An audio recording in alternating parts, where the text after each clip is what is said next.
লালমনিরহাটের বড়বাড়ি কলেজ মাঠে চলা বউ জামাই মেলার শেষ পর্যায়ে ভিড় করছেন দর্শনার্থীরা।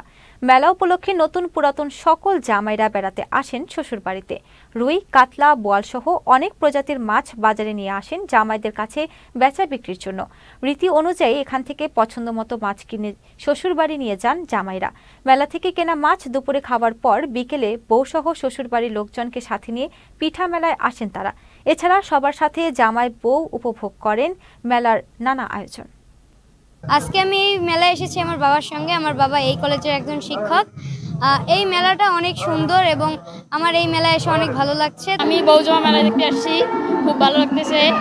অনেক কিছু ঘুরলাম, বেড়ালাম, এখানকার যে পরিবেশ অনেক সুন্দর। বড়বাড়ি বউজামা মেলায় আসলাম, মাছ কিনলাম, শ্বশুরবাড়ি যাবো। এখানে আসার পর পিঠা খেলাম, মেলা ঘুরলাম, রাইডগুলো দেখলাম, তো সব মিলিয়ে অনেক ভালো লাগলো। অনেক ঐতিহ্যবাহী মেলা বিধায় আজকে আমরা আসছি পরিবার নিয়ে একটু বেড়াতে। এই মেলায় এসে খুব ভালো লাগলো। সব মিলিয়ে আসলে মেলাটা একটা প্রাণের উৎসবে পরিণত হয়েছে। এছাড়াও এই মেলাটা বিনোদনের এমন একটা কেন্দ্র হয়ে দাঁড়িয়েছে যে পুরো অঞ্চলের মানুষকে একত্রিত করে।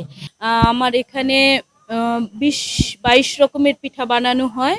কেউ খাচ্ছে, কেউ হয়তো দেখছে, ছবি উঠাচ্ছে। এই মেলার আয়োজন বউজামাই মেলা, সেখানে আমরা স্টল দিয়েছি।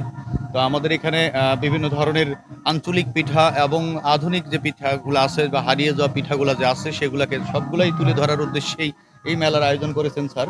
ভালোবাসা পিঠা ঘরের নাম দেওয়ার মূলত উদ্দেশ্য হলো যে আমি প্রতিদিনেই নতুন নতুন আইটেম নিয়ে আসতেছি। এখানে যা আছে বিভিন্ন কোয়ালিটির মাছ পাওয়া যায়, ছোট বড় সব ধরনের মাছ পাওয়া যায়। মাছ খুব ভালো বেশি কিনা হইতেছে, বড় বড় মাছ আসছে মেলা বাড়ির, সবাই মেলা বাড়ির মাছ কিনতেছে। আমরা চাই এই প্রজন্মে বাচ্চাদেরকে এই পিঠাতে আসক্ত করা এবং বিশেষ করে এই গ্রামীণ হারিয়ে যাওয়া এই পিঠা যেন পুনরায় ফিরে আসে। মাছে ভাতে বাঙালি আমরা, সুতরাং মাছ থেকেও যেন আমরা সরে না যাই। পৃথিবীর মধ্যে বাংলাদেশ তৃতীয় স্থান অধিকার করেছে মাছ উৎপাদনে।